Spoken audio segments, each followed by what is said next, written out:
Bienvenue dans 10 000 pas, le podcast qu'on écoute en faisant ses 10 000 pas. Je m'appelle Ismail Ouslimani, aussi connu sous le nom de Raptor sur internet, youtubeur à plus de 700 000 abonnés, fondateur de Raptor Coaching Pro et Raptor Nutrition, mes entreprises spécialisées en transformation physique et en mieux-être. Et dans ce podcast, nous discuterons de philosophie de vie à la lumière de l'actualité afin de développer un mental d'acier et de conquérir le monde. Salut à toutes et à tous et bienvenue dans 10 000 pas, le podcast le plus réel du game, le plus écouté du game, le plus long du game, le plus fractionné du game et le plus rubrique d'actualité du game. Cette semaine, on attaque cette rubrique d'actualité directement, sans interruption, les news de la semaine, rubrique numéro 2, jingle.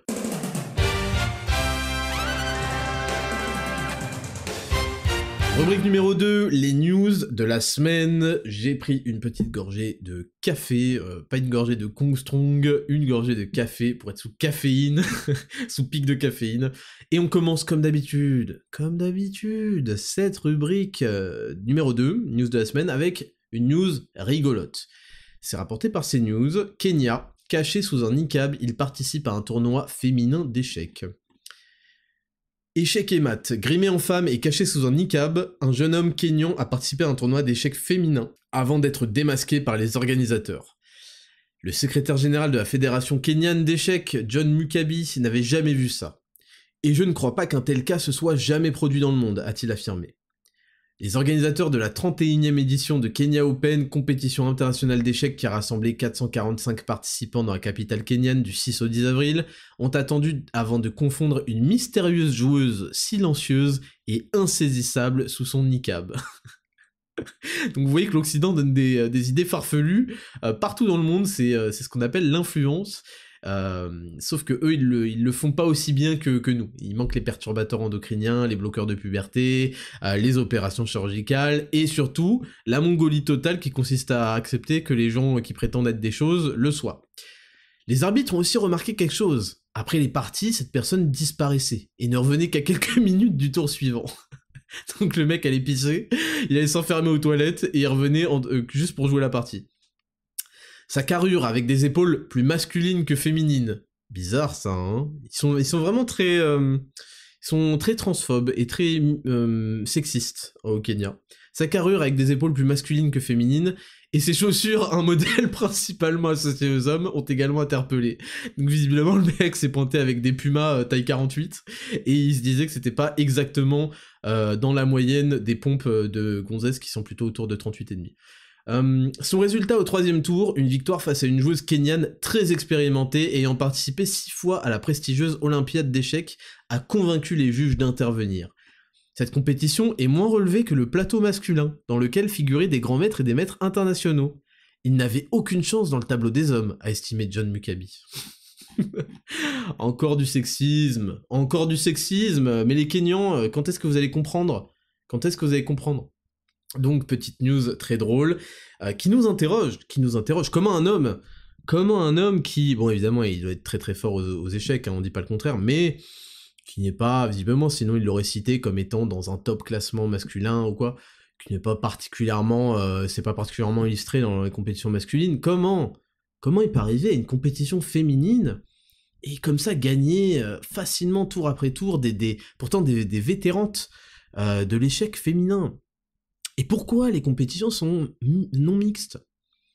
Pourquoi est-ce que les compétitions de sport, bon, il paraît qu'il y a un truc qui s'appelle la biologie, qui explique qu'il y aurait des différences fondamentales en termes de masse musculaire, d'endurance, ceci, cela, entre les hommes et les femmes. Bon, entraîné, hein, je précise.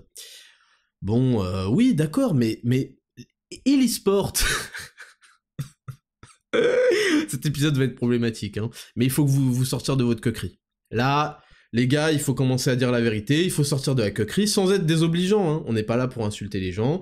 En fait, quelle est la réalité? C'est que le caractère qui est associé aux échecs, c'est l'intelligence, voilà, c'est pas moi qui associe ça, même moi je dirais même pas, je le pense forcément. Bon, les extrêmement bons joueurs d'échecs sont quand même sur une autre planète, intellectuellement, faut quand même le reconnaître, et je reconnais volontairement, parce qu'on va commencer par ça, qu'ils me sont largement supérieurs dans ce domaine-là, voilà, il faut comme...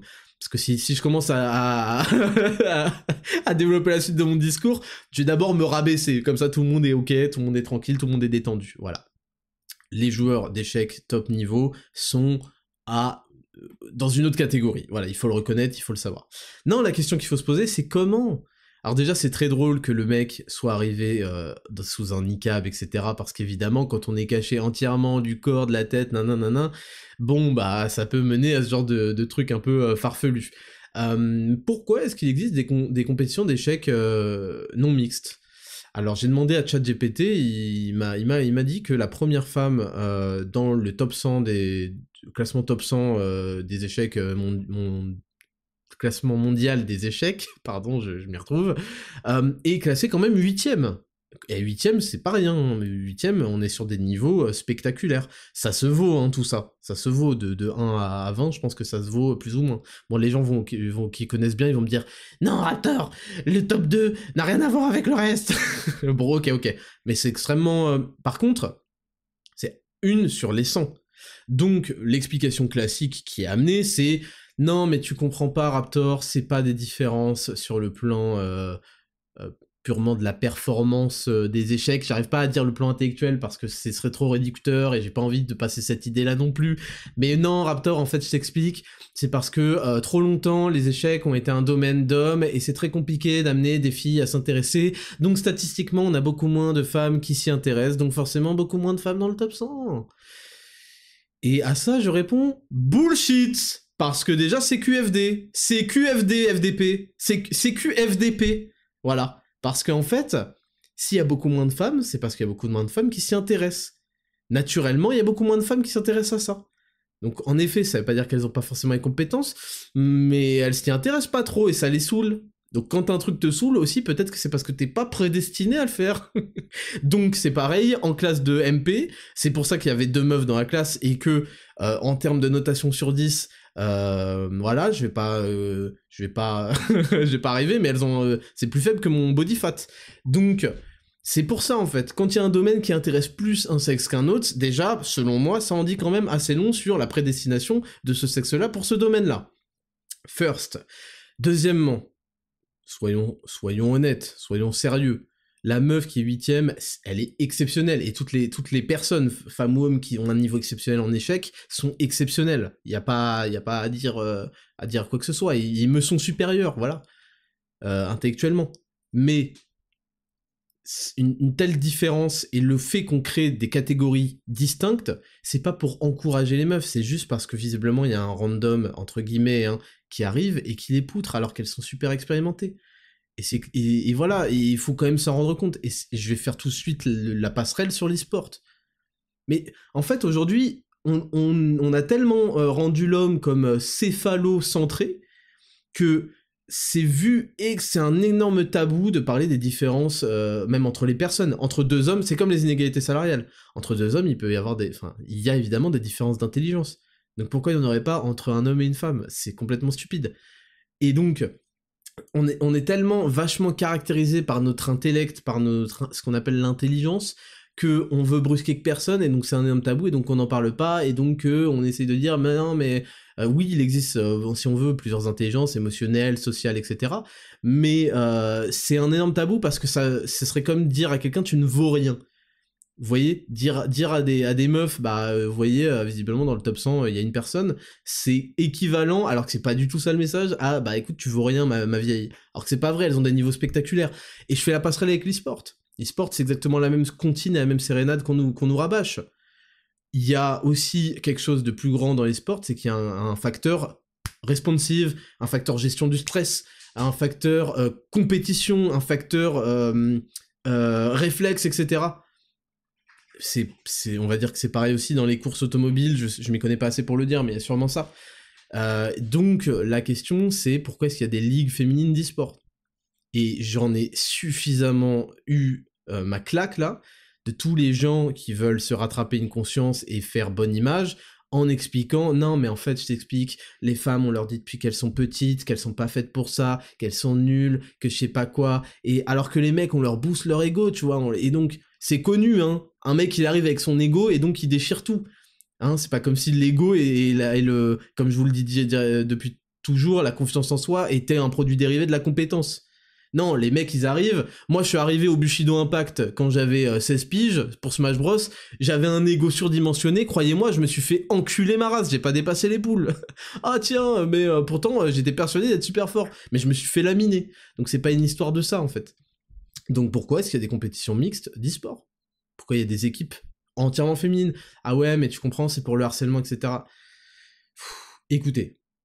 Le temps, on peut faire des expérimentations pendant un moment, pendant longtemps si vous voulez. Ça veut pas dire qu'il n'y a pas des femmes qui ont un niveau spectaculaire en e-sport. Il y a une meuf là qui défonce tout dans les Street Fighter, dans les Tekken, dans les je sais pas quoi, elle explose tout le monde. Vous voyez? Mais ça veut juste dire que quand on va faire des probabilités, enfin plutôt des analyses statistiques, bon bah on va trouver une prévalence surreprésentation totale des mecs dans le top niveau des échecs, dans le top niveau de l'e-sport et dans le top niveau de beaucoup de choses de cet acabit-là.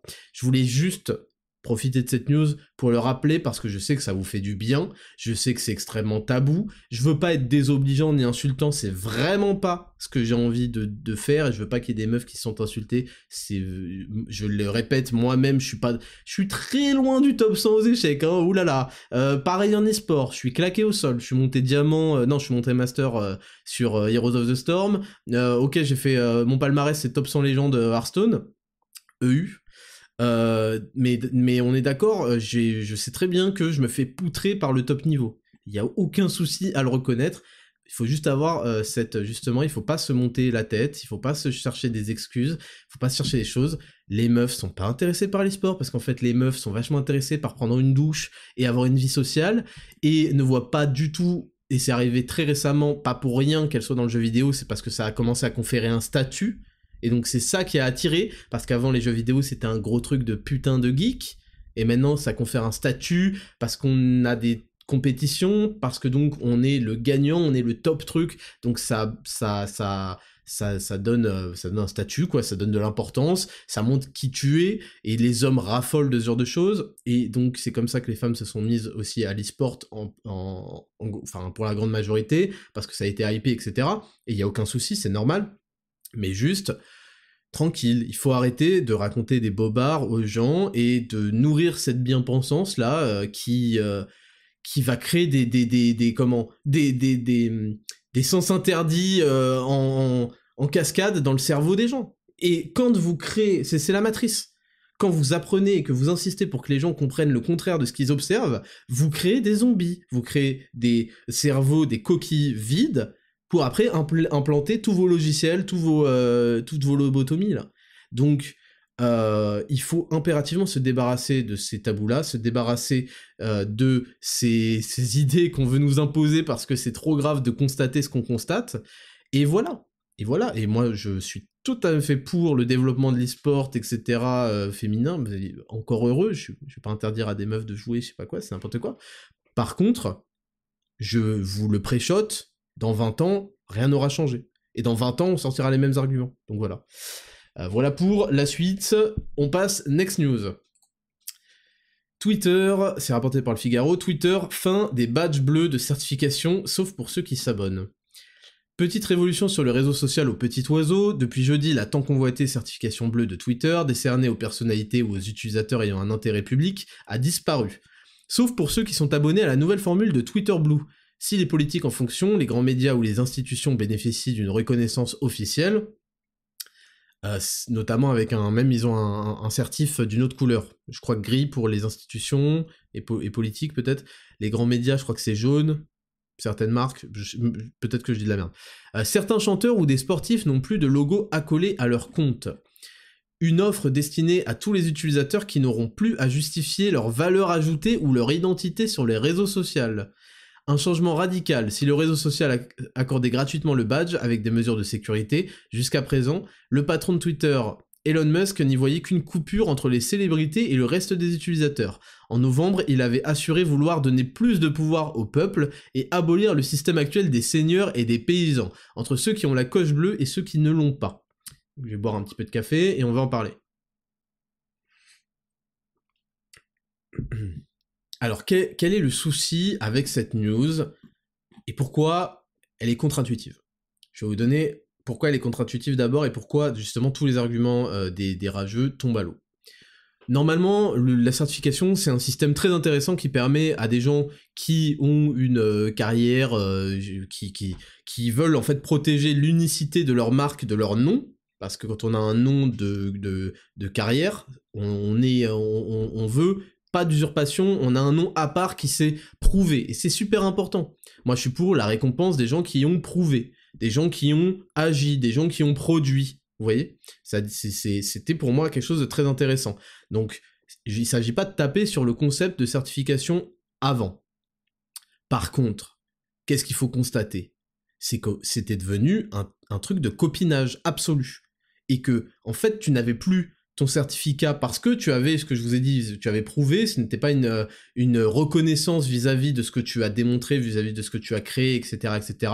Justement, c'était injuste profondément dans ce sens-là, et moi, j'ai jamais eu le certificat sur Twitter, c'était profondément injuste dans ce sens-là, parce que, bah, c'était pas égalitaire. Pas au sens de l'égalité gauchiste, communiste de résultat, mais au sens de l'égalité en droit devant la loi, devant le règlement, et c'était encore une énorme fraude comme les classements Spotify et compagnie, c'est-à-dire qu'il y avait une compétition déloyale, il y avait carrément une censure, et parce que c'est ça, hein, quand tu refuses à un gars comme moi qui est toujours d'ailleurs 200 000 abonnés sur Twitter, qui a une carrière, qui est un personnage public, etc., quand tu lui refuses d'avoir ce certificat qui lui donne ce statut aussi de quelqu'un qui a prouvé, bah en fait tu crées de la concurrence déloyale où il y a des gens qui l'ont, il y a des gens qui l'ont pas, alors que normalement on devrait être tous égaux vis-à-vis du règlement, de comment on décerne ce fameux certif. Et cette fameuse certif. Et surtout, ils avaient fermé, Twitter depuis plusieurs années, la possibilité de candidater pour justifier de ton droit à la certif. C'était fermé. Et pourtant, il y a des gens qui obtenaient des nouveaux comptes, qui obtenaient des certifs. Et comment ça se fait? Bah en fait, ça se fait parce que ça s'appelle le copinage. Donc il y avait deux types de copinage. Il y avait ce qu'on appelle la corruption, où il y avait carrément des mecs qui payaient des gens du staff de Twitter pour obtenir leur certif. Et il y avait la plus répandue, le copinage par suçage de boules, qui est absolument présent partout dans ce milieu-là, d'internet, et qui consiste en fait à, au fur et à mesure des gorges profondes que tu tailles, et B, tu finis par tomber sur quelqu'un qui connaît un mec du staff de Twitter, t'inquiète, on va t'arranger. Et donc on a les journalistes bidons qui avaient 500 abonnés qui se retrouvaient avec des certifs, des nobods qui suçaient, qui étaient trucs qui se retrouvaient avec des certifs, des mecs pas marrants qui créent leur compte et qui avaient tout de suite la certif, etc. Et c'était juste un énorme foutoir injuste, déséquilibré, et mafieux. Donc ça, c'est pour bien comprendre la situation initiale, là, parce que tous ces FDP, parce que qu'est-ce qui s'est passé? Bah oui, qu'est-ce qui s'est passé, tous ces enculés? Ah bah oui, ils ont perdu leur statut, ils adorent le statut, surtout quand il a été usurpé, ils adorent, ça leur donnait ce sentiment de se sentir important, tous ces fils de pute, là. Tous ces journalistes à la con qui se sentaient... Ils venaient donner des leçons, tu sais, quand ils t'adressaient la parole avec leur certif, ces petits enculés, ils venaient donner une leçon. Tu vois, c'est... écoutez-moi tous, écoutez. Écoutez, moi j'ai l'assertif, vous êtes des péons, écoutez, moi quand je parle c'est important. Fils de chien, tu es une usurpation, une fraude, et Elon Musk t'a remis à ta place, pauvre enculé, 8 $, 9,60. Ah, tu peux pas te les permettre parce que t'es une fraude et que tu peux pas vivre de ton activité. Ça tombe mal, tu peux pas te permettre 9,60 par mois, FDP. Hein? Et donc tous ces gens... Je quitte... Alors, il faut dire qu'ils ont quitté Twitter 3 fois cette année déjà. Hein. Ils y sont toujours, mais ils l'ont quitté dans les faits, dans les dires, 3 fois cette année. Ils l'ont quitté, je sais plus, quand Donald Trump a fait un tweet, alors qu'il est viré. Ils l'ont quitté quand Donald Trump allait être remis sur Twitter. Ils l'ont quitté quand Elon Musk a pris le contrôle de Twitter, en payant je sais pas combien de milliards, parce que c'est quand même injuste hein, qu'un mec puisse payer Twitter. Et puis avant, c'était quand tout le monde se faisait censurer, bah c'est c'est un réseau privé, donc c'est leur règlement, si t'es pas content, tu pars. On demandait juste à pas être censuré quand on disait la vérité au passage, hein. Ou quand on donnait notre opinion et qu'on disait, je sais pas, des trucs comme il y a que 2 sexes, tu vois. Par contre, maintenant que c'est Elon Musk qui arrive, la censure, je sais pas quoi, il y a aucune censure, tu sais, FDP. Et là, il y a plus de plateforme privée, c'est ces règles, oh, c'est la dictature, ils changent les certificats, moi je me suis battu pour mériter. Chut. Ce que t'as mérité, c'est de payer 9,60 par mois, d'accord? Et évidemment, ils étaient tous en PLS, parce que c'est ça le merde, ils ont dit qu'ils avaient quitté Twitter. Comme c'est des espèces de... Ce sont des rats, vraiment au sens de petits rongeurs qui... Vous savez, quand vous croisez un rat dans la rue, il se fige parce qu'il observe. Et après, d'un coup, il part. Vous faites un pas de devant, bah, c'est exactement ce qu'ils sont. C'est des petits rongeurs. Comme c'est des petits rongeurs, ils sont figés, ils ont regardé si leur petit coup de buzz avait fait plein de retweets d'indignation et que tout le monde faisait « Oh, c'est pas bien, c'est tellement méchant et injuste ». Ils sont contents, ça fait un peu parler d'eux, ils ont fait des stats, parce qu'ils sont très très attachés aux stats. Hein. Bah oui, on va quitter Twitter, mais quand même, si je peux faire un petit 1000 retweets avant de partir. Oh, finalement, cette plateforme, quand même. Et puis, ils vont rester, évidemment qu'ils vont rester. Parce que c'est des merdes. Et donc, je suis très content que Elon Musk ait mis fin à tout ça, et que, aujourd'hui, il faut... C'est ça qu'il appelait le système de seigneurs et de paysans.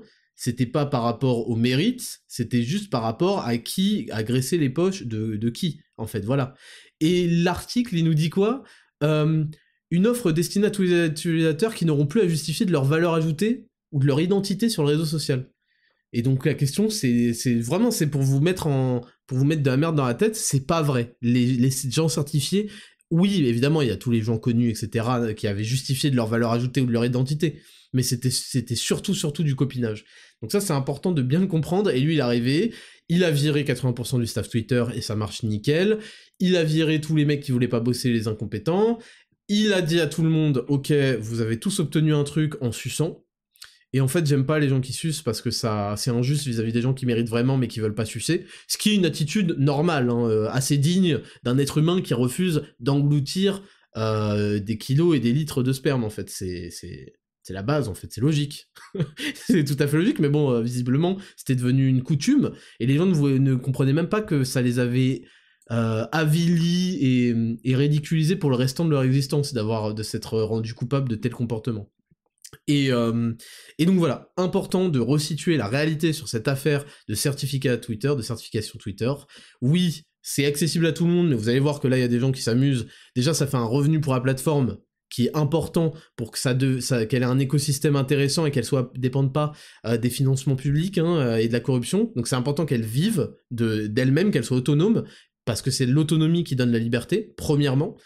Et deuxièmement, vous allez voir que, voilà, il y a plein de gens qui se sont fait un petit kiff, ils vont couper l'abonnement rapidement. Vous inquiétez pas, parce qu'ils vont voir qu'il n'y a pas énormément, quand finalement t'es pas connu pour quoi que ce soit, bah il n'y a pas énormément de plus-value à avoir cette truc, et vous allez voir que dans les mois à venir, tout va redevenir comme avant, il y aura juste un gros 9,60 par mois qui sera payé, point barre. Donc, parfait. Et là, je parle dans les mois à venir, en ce qui concerne les petits journalistes et les petits pleurnicheuses, ils vont pas oser le faire tout de suite, parce que là, ils ont fait un tweet de résistant, de Jean Moulin, ouais, moi, je quitte cette plateforme, il est hors de question que je paye pour quelque chose que j'avais mérité, nanana. Dans une semaine et demie, ils vont se rendre compte qu'ils ont besoin de ce statut. Bon, tant pis, j'ai payé, mais vraiment, je le fais à contre-cœur. Un peu comme les gauchistes qui mettent leurs enfants qui contournent la carte scolaire. Vraiment, je trouve cette école très très bien, mais écoutez, en tant qu'enseignante, c'est quand même compliqué de se faire respecter, donc mes enfants, oui, bah je les inscris dans le privé, dans une autre ville, voilà. Ça va être la même chose, parce que ces gens sont des menteurs, sont des hypocrites, et n'ont aucune colonne vertébrale. Next news. Petite gorgée de café. On va parler d'un jeu qui a été rapporté par le tweet de Anil B, le tweet de celui qu'on connaissait sous le nom de Wartech. Wartech, le sniper de votre enfance, en tout cas de la mienne, qui j'ai déjà croisé IRL et qui est au demeurant assez sympathique. Et il a fait un tweet, donc c'est comme ça que j'ai vu le jeu, qui s'appelle Unrecord, et qui est un FPS. Pourquoi je vous parle de ça ? C'est un FPS, alors je crois que ça arrive régulièrement, tous les 2-3 ans, on a ce genre de FPS, en réalité beaucoup trop augmenté. Et je voulais vous donner mon avis sur ça, parce que j'ai vu que ça faisait débat dans les commentaires. Donc ça, on va ouvrir le débat, vous me direz ce que vous en pensez. Donc en gros, le jeu est un FPS, mais je sais pas comment ils s'y sont pris, mais on dirait vraiment un mec qui fait de l'airsoft dans un entrepôt abandonné, un truc du genre. C'est extrêmement réaliste et ça en est troublant. C'est en extrêmement troublant, en fait, parce que même la recharge, le regard, le floutage sur les côtés, on sort complètement de l'aspect jeu vidéo, et donc il a fait ce tweet en disant c'est vraiment impressionnant, incroyable même, mais je rejoins un commentaire que j'ai lu, je ne pense pas que ce soit une bonne chose qu'un jeu où le but est de tuer des gens soit aussi proche de la réalité. Et il y a plein de gens qui lui sont tombés dessus dans les commentaires en disant bon, évidemment, il y en a plein qui pensent ça, mais il y en a plein qui l'ont dit, mais attends, c'est un argument de BFM TV, les jeux vidéo rendent violents, tirer sur des gens, justement, ça a été prouvé que c'était un défouloir, non. Et moi, je vous invite à regarder, donc le jeu c'est Unrecord, à regarder les images quand même, parce que après, le fait est que dans les images, en fait, ils floutent la tête des mecs. Je sais pas pourquoi. Genre là, il y a un mec qui vient de se faire tirer dessus, et sa tête était floutée, et en fait, le problème c'est qu'il avait les mains levées. Je pense que ça fait partie de ce qui... Là, j'ai la vidéo sous les yeux, de ce qui choque, en fait, c'est qu'on a un homme avec la tête floutée qui a les mains en l'air, et qui se fait tirer dessus dans un espace extrêmement réaliste. Et je sais pas du tout. Honnêtement, je sais pas du tout. Je sais pas comment ils ont prévu de modéliser aussi les effets de sang. Mais en fait, il y a l'audio aussi. Le problème, moi, ce qui m'a dérangé, c'est l'audio qui lui aussi est extrêmement réaliste. Les respirations. On a vraiment un mec qui respire comme un vrai être humain, qui aurait une bodycam en fait, qui aurait une caméra sur lui et qui en dirait des interpellations du GIGN, quoi, si vous voulez, si on voyait le bodycam, et des mecs qui se sont flingués, etc. C'est très troublant, pour de vrai, c'est très troublant. Je comprends que les gens disent, mais attends, l'argument c'est bidon, c'est normal, tous les jeux c'est comme ça, c'est un défouloir, ça a jamais augmenté la...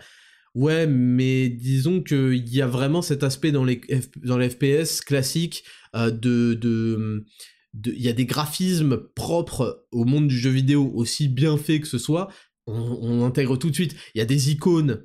Vous voyez, vous avez une map, vous avez en bas à gauche vos armes, il y a plein d'icônes, et quand vous faites des kill streaks, il y a des enchaînements de kills, il y a des trucs, il y a des choses, des éléments du jeu vidéo qui s'y insèrent.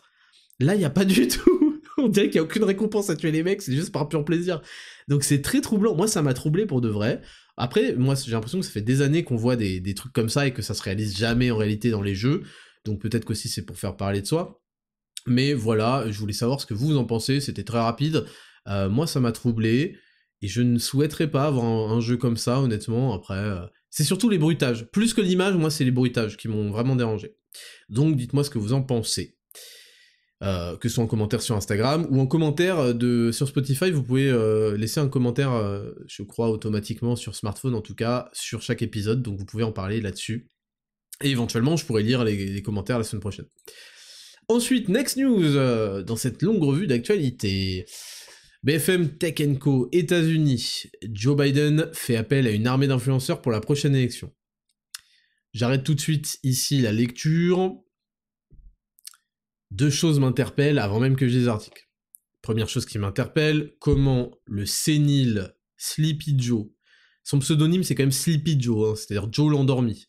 Comment Sleepy Joe, déjà, bon, il y a 1000 choses qui m'interpellent. Quand ça se fait que Joe Biden a le droit de citer quand on sait ce qui s'est passé avec l'affaire Hunter Biden?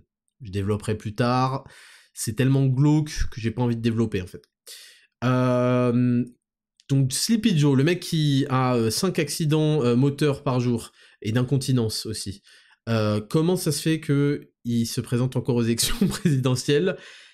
Tout le monde constate qu'il est complètement sénile, c'est bien la preuve que la gouvernance aux États-Unis, qu'il existe un deep state, et que c'est une marionnette, qui signe des trucs, quoi, et qui est représentant. Le mec parle de ses enfants, certains sont morts, il sait pas où il se trouve, il serre la main à des mecs en croyant que c'est le président de la République, alors que le gars est un boulanger, tu sais. C'est celui... Il est perdu, il fait de la peine. Et déjà, on comprend pas pourquoi il est président, mais on comprend même pas pourquoi il se présente encore aux prochaines élections. C'est-à-dire que là, 4 ans de mandat, à son échelle, on est proche de la mort. Attendez, Joe Biden âge...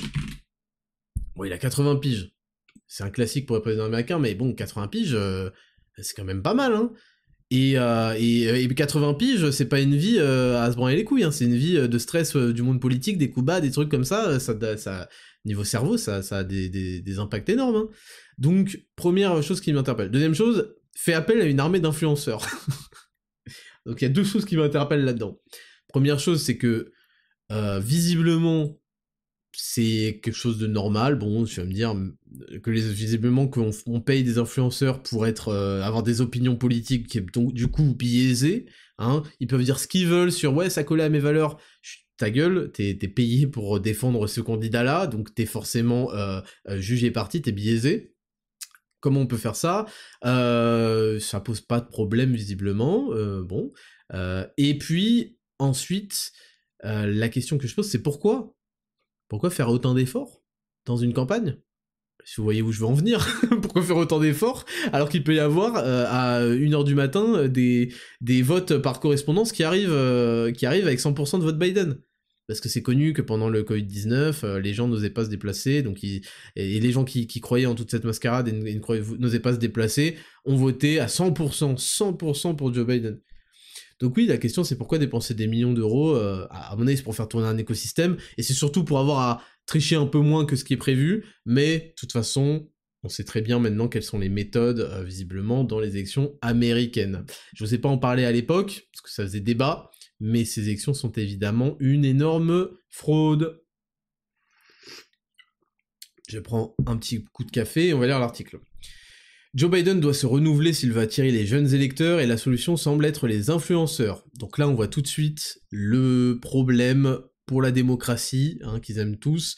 C'est-à-dire que les influenceurs qui accumulent la masse de l'audience, là notamment sur TikTok, c'est ça qui parle, pour faire du divertissement, parfois intéressant, parfois pas du tout, ça regarde ceux qui consomment ce genre de contenu, sont sollicités et sont surtout...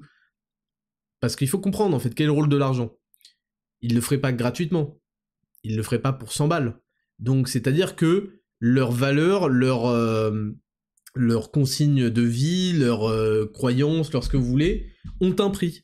C'est-à-dire qu'il existe une valeur seuil, au-delà de laquelle ils peuvent dire ce que vous voulez qu'ils disent. Ça, c'est extrêmement violent. C'est extrêmement violent, parce que d'un point de vue...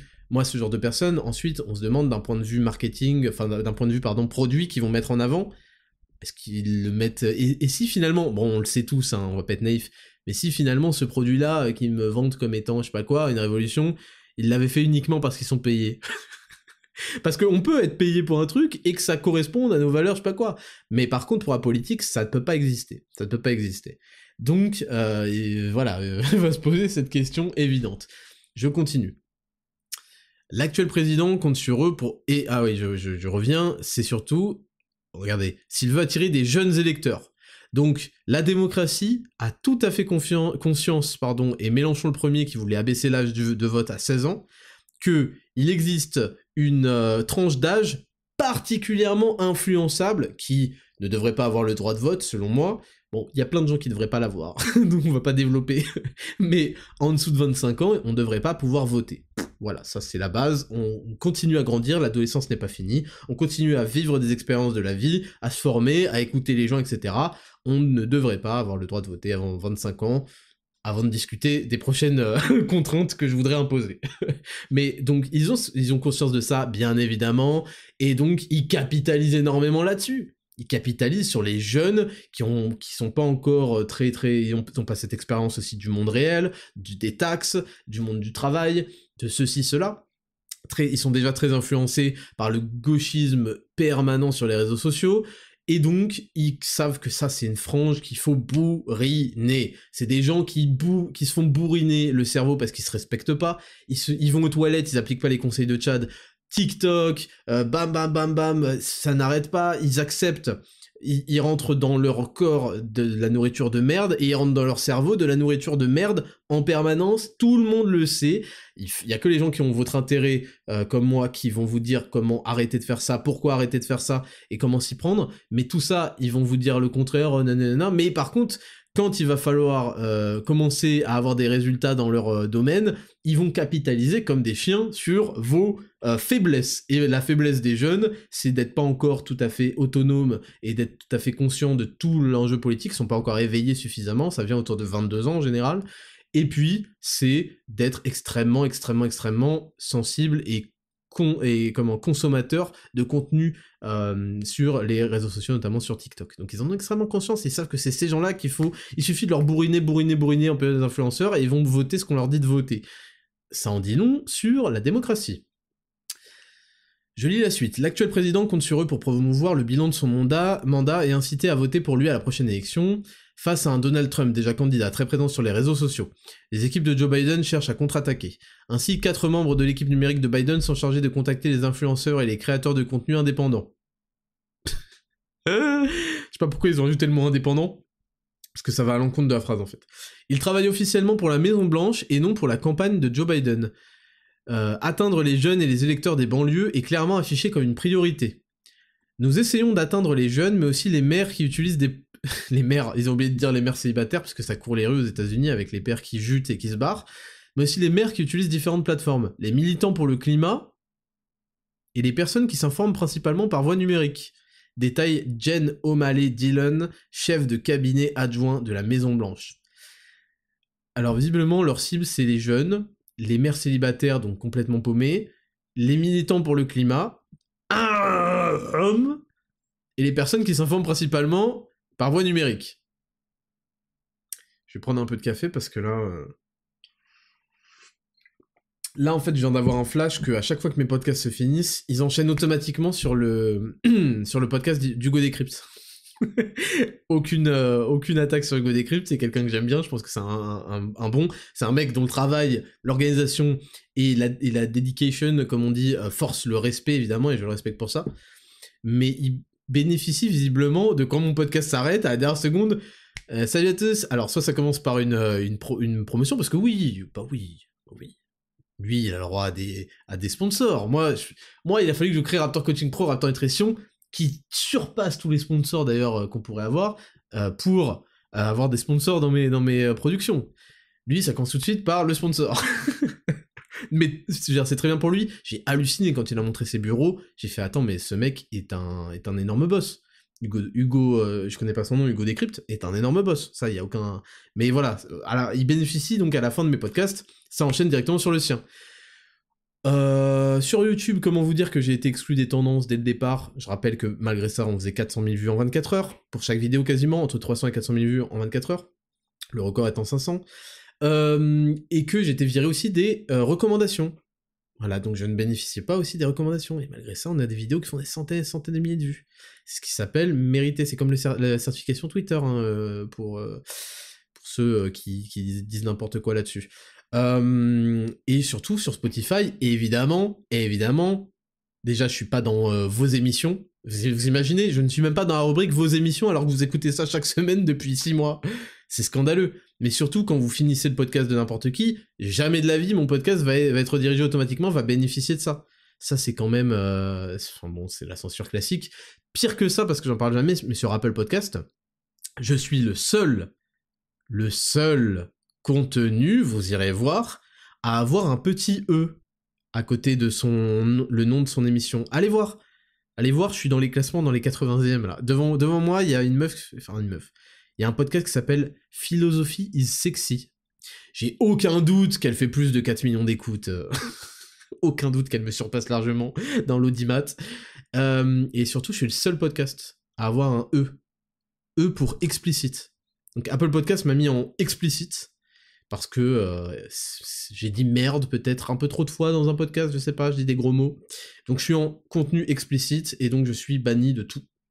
Voilà comment ça fonctionne, mes amis, et vous comprenez bien que c'est pas par rapport aux gros mots, parce que il y a un des podcasts qui était juste en dessous, au-dessus de moi, qui s'appelait du genre... Enfin, dans le nom, il y avait une insulte, mais c'était une insulte féministe, genre baise ta schneck ou un truc du genre, enfin bref, vous avez compris. Eux ça, c'est pas explicite. C'est pas explicite. Moi, c'est explicite parce qu'en fait, je soulève des problèmes de société majeurs, importants, qui libèrent les gens. Et qui leur font ouvrir les yeux, qui leur permet une alternative vraiment de taille, avec une argumentation béton, pour défendre les idées qu'ils ressentent au fond d'eux. Donc moi, je suis ultra censuré. Évidemment. Et donc, je suis le seul podcast sur Apple Podcast à avoir ce petit E. je l'ai hérité. Et il est il est inchangeable. Je suis allé sur mon truc Apple Podcast, pour info, quand j'ai vu ça, et le truc a été verrouillé, l'option explicite, parce que vous pouvez choisir de le cocher ou pas, il a été verrouillé, coché, et quand je passe la souris dessus, il est écrit cette option a été cochée par un membre du staff, un truc du genre, voilà. comme ça, ne cherchez pas plus loin. Et donc je disais, voilà, donc ils essaient de viser les militants pour le climat et les personnes qui s'informent principalement par voie numérique. Donc voilà, juste, ça m'a fait un peu sourire, parce que visiblement il n'y a pas du tout de tabou chez la Maison Blanche. Alors officiellement, parce que ça doit être interdit aussi par la loi, que ce soit pour une campagne de dépenser des fonds publics, parce qu'ils dépensent certainement des fonds publics pour ça, donc ils travaillent officiellement pour la Maison Blanche. Donc vous voyez un petit peu comment l'argent est utilisé, détourné, etc., mais ça vous en avez l'habitude, mais voilà, c'est juste pour que vous soyez au courant, c'est vraiment une pratique courante. Donc faites très attention, hein. Faites très attention quand il y a toutes ces merdes qui font des hashtags restez chez vous. Hein, on se souvient de la vidéo, avec tous les gonzes là. Les pauvres, ils y croyaient à fond pour la plupart, mais il y en a, ils s'en foutaient, juste ils ont été payés, très probablement.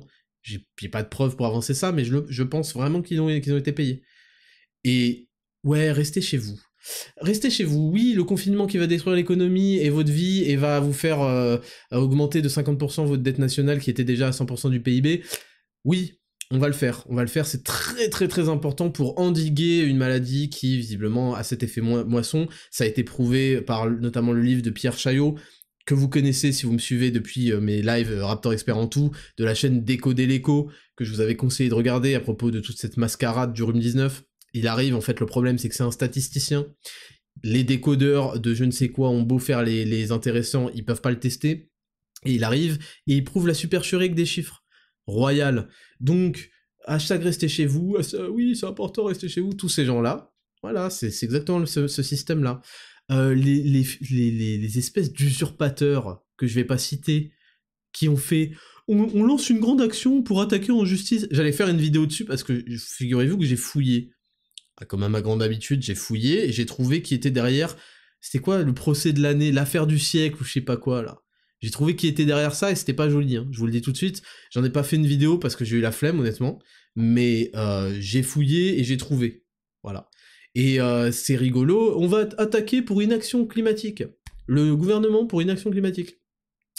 L'action climatique en question, c'est augmenter comme des forcenés les taxes sur tout le monde, empêcher les gens de voyager, empêcher les gens de se déplacer, réduire leur mode de consommation à de la merde et de la merde. Je vais pas entrer dans l'alimentation qui est réservée, et de leur donner une raison philosophique et morale à la réduction par 2 de leur mode de vie, de leur confort de vie. Voilà. Ils seront très contents de pas se chauffer l'hiver, parce que c'est pour la planète. Si c'était pas pour la planète, ça ferait chier, il y aurait quand même une révolution. Mais une révolution, on connaît les Français qui tapent sur des casseroles à 20h, mais voilà, ça ferait chier quand même.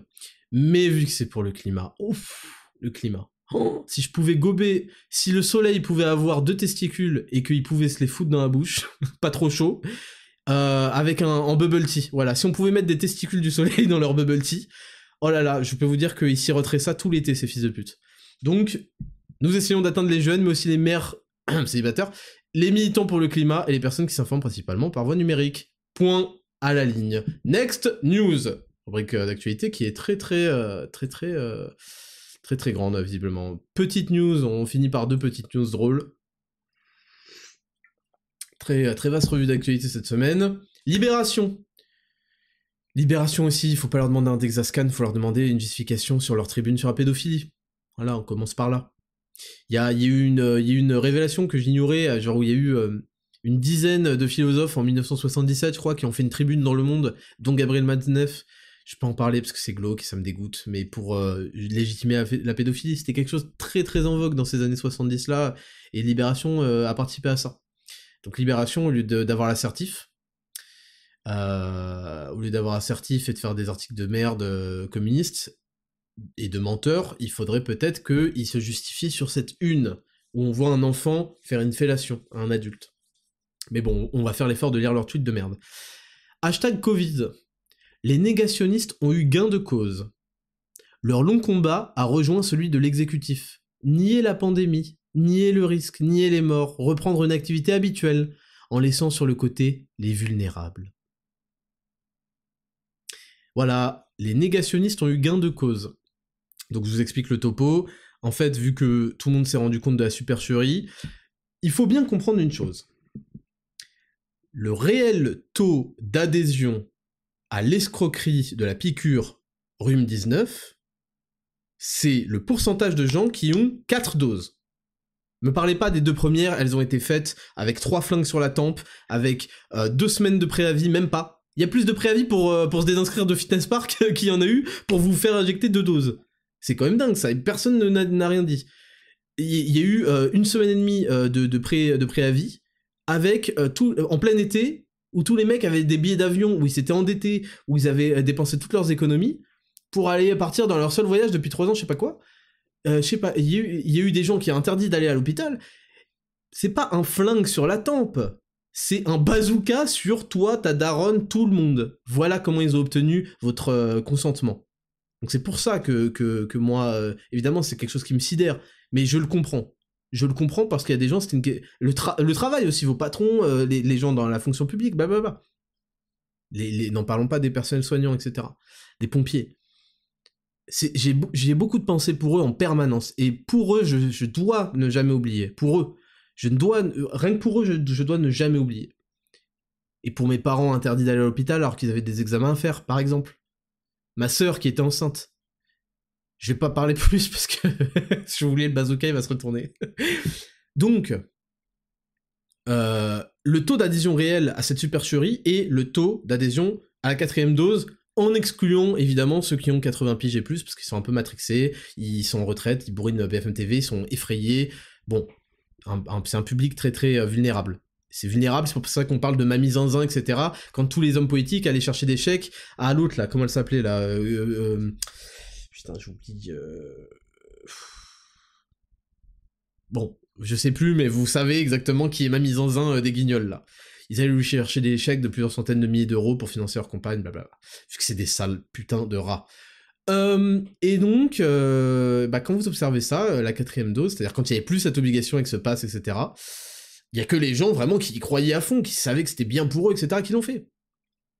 Bon, c'est entre 0 et 1%. Hein. C'est ridicule, c'est lamentable. Parce que tout le monde sait que c'est une grande supercherie, tout le monde a bien vu que oui, ok, ça a tué des mecs qui avaient 80 piges et qui avaient 36 comorbidités, ça a tué des gens qui avaient déjà des maladies de ouf avant, d'accord, ok. Bon, on va pas commencer à développer ça, je vous invite vraiment à, si vous êtes lecteur, à lire le livre de Pierre Chaillot, qui reverse 100% de ses droits d'auteur à une association qui s'appelle Nous Tous... non, pas Nous Tous... Oula, pas du tout ça. C'est Où sont mes périodes, ou je sais pas quoi, bref. J'ai pas envie de mettre le bad, mais voilà. Je vous invite à lire ça si vous voulez plus de détails, je vais pas détailler plus. Mais donc, eux, ils appellent ça les négationnistes, et ils ont eu gain de cause. C'est-à-dire que la réalité est trop dure à accepter pour eux. Maintenant que la supercherie a été dévoilée, et qu'il va y avoir de la justice là-dedans, le Mediator, c'est 2009. 2009 jusqu'à 2023, c'est 14 ans. J'allais dire 13, c'est entre 13 et 14 ans. Voilà, donc ça va mettre du temps, ça devient stupide, mais c'est comme ça. On est les négationnistes. Libération, évidemment, s'est rendu coupable d'énormément de fake news là-dessus, de harcèlement vers ceux qui disent la vérité, Bref, il y aura une justice, je l'espère. Donc, les gens qui aujourd'hui constatent la réalité, c'est-à-dire qu'en fait, on a oublié le truc, bon, il se trouve que depuis la guerre en Ukraine, par une coïncidence médiatique, le Covid est fini. Mais voilà, les négationnistes ont eu gain de cause, plus personne ne calcule le truc. Voilà, le mec est pas content que plus personne ne calcule le truc parce qu'en fait, il se passe R. Le mec, putain, la réalité me donne tort, c'est les négationnistes de la réalité qui ont eu raison, qui ont eu gain de cause. Alors que, enfin bref, complètement niqué de la tête. Leur long combat a rejoint celui de l'exécutif. C'est-à-dire que l'exécutif, qui a mis des sanctions de fou furieux, qui a fait licencier des gens, qui a supprimé l'économie, je vous rappelle les rayons livres et les trucs non essentiels qui étaient interdits d'accès, c'était ridicule. On va pas... J'ai pas assez de mémoire vive là tout de suite d'espace pour vous resituer tous les trucs ridicules de cette période-là. Se lever, aller boire un verre en se levant dans les bars.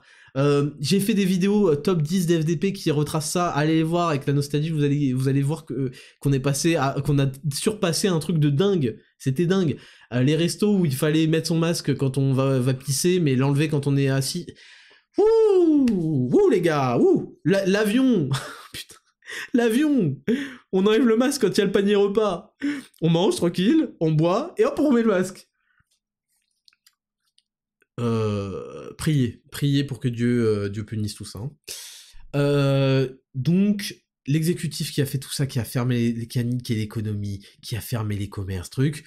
Apparemment, depuis le début, en fait, l'exécutif niait la pandémie, niait le risque, niait les morts, etc. Je rappelle le covidiste mortuaire qui nous annonçait, là, Salomon, tous les soirs de la semaine, à 20h02, hein, parce qu'à 20h, il fallait applaudir les soignants qu'on avait licenciés, sans rien, sans chômage, sans rien. Il fallait les applaudir à 20h, et à 20h02, il venait nous faire le décompte, ce croque-mort. Oui, aujourd'hui, il y a eu 250 morts. 250 milliards, pardon, de morts. Qui avaient tous 80 ans et 5 comorbidités, qui étaient déjà morts parce qu'ils se sont fait écraser sous un bus, mais on a mis ça sur le Covid. Voilà, tous les jours de la semaine, c'était ça. Tous les jours. C'était une propagande de fou furieux. Et maintenant, c'est devenu un « ouais, ils ont nié les morts », d'accord. Bon. Reprendre une activité habituelle en laissant sur le côté les vulnérables. Donc le mec est dégoûté que les gens soient passés à autre chose. Pourquoi est-ce qu'il est dégoûté, ce FDP? Pourquoi? Et oui, bah je vais vous le dire pourquoi. Parce qu'en fait, cette période néfaste a, je vous le répète, a donné de l'autorité et une importance à tous les mecs qui en faisaient des tonnes, qui surjouaient le truc, et se sentaient importants, ils pouvaient être encore plus sur leur piédestal moral qu'ils essayaient d'avoir à travers leur gauchisme mental, là. Encore plus à faire, à donner des leçons. Ouais, tu veux tuer des gens, ouais. On sait pas pourquoi, tu sais, normalement, quand tu te vaccines, ça te protège, mais là, d'un coup, il fallait que l'autre soit vacciné pour te protéger d'un truc et les effets graves, oui, mais ça protège forme grave, mais tu comprends, ça protège pas de la transmission, mais si toi, t'es pas vacciné, moi, vacciné, après, moi, ça me met en danger, et ça met ma grand-mère et Est-ce qu'on peut reprendre le mathématicien de Jurassic Park, vite fait, juste pour qu'il me reparle de la théorie du chaos, mais qu'il mette quand même un peu de rationalité dans tout ce bordel? Et donc ces mecs, parce que je vous rappelle que quand je chifflote, c'est parce qu'il y a des images nucléaires en noir et blanc qui arrivent. Ce mec est dégoûté parce que tout le monde le calcule plus, il est revenu à sa place. C'est-à-dire, oui, d'accord, où est ton Dexascan, en fait? Où sont tes prises de sang? Enfin, d'accord, t'as ton métier, truc, mais tu peux pas être le grand gourou du covidisme. Tu peux plus être... Ça, c'était une religion, en fait. Ces mecs-là ont perdu leur statut d'apôtre du covidisme, de gourou du covidisme. Donc ils sont dégoûtés. Ils font « Mais vous vous rendez pas compte? Mais c'est pas fini! Mais vous pouvez pas passer à autre chose! Mais non, mais il y a des morts! Mais il y a des morts tous les jours! Non, mais c'est super important! Mais vous êtes des meurtriers! Voilà ce que vous êtes! Vous êtes des meurtriers! » Ces gens-là sont fous! Ces gens-là sont des malades mentaux! Et on leur a laissé le pouvoir! Plus jamais, par pitié, plus jamais. Putain, au lieu de mettre un masque, vous mettez un gros nez rouge et une perruque multicolore, d'accord? Comme ça, on saura que le Covid est encore parmi nous, d'accord? Parce que dans les faits, on est passé à autre chose, FDP. Putain. Ouais, en fait, next news, j'avais parlé d'un gonze, mais juste, ça m'a fait rire. Victor, militant à l'UNEF, 26 ans, en licence de langue à Nanterre. La licence, c'est entre 18 et 21 ans. Donc non seulement il fait une licence de langue, mais en plus il a 26 piges, et il se retrouve à faire des manifs. Il parle avec beaucoup d'autorité et beaucoup de confiance en lui, alors qu'il a 26 ans et qu'il a une licence de langue. Est-ce qu'on peut remettre un peu de rapport entre la réalité et la réalité? Est-ce qu'on peut remettre les choses comme ça un peu... Je sais pas, putain, mais j'ai l'impression que ce pays, c'est un t-shirt avec des trous dedans partout. Est-ce qu'on peut recoudre pour rafistoler les bouts et qu'on se souvienne que à la base c'était un t-shirt, le truc? C'est catastrophique. Tu parles pas avec autant d'entrain. Je vous l'ai déjà dit, la confiance en soi, l'autorité, ça vient avec de la compétence.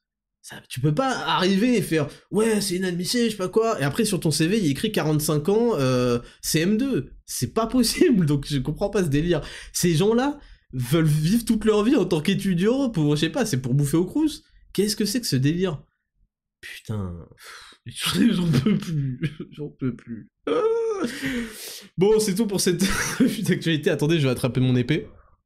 Je vais faire 3 sorties de fourreau d'affilée. Voilà, 1, 2 et 3. Putain. Voilà, ça va mieux d'un coup. Je vais m'acheter une plus grande épée quand même. Et en or. Voilà. Si je peux la faire sertir de diamants aussi, ce serait pas mal.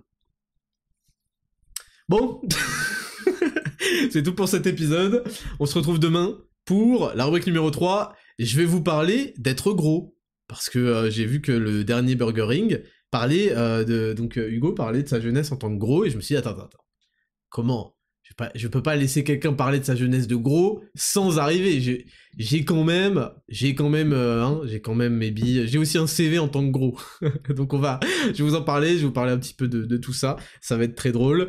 Je vous donne rendez-vous demain. C'était le Raptor. Bonne journée à tous. Ciao.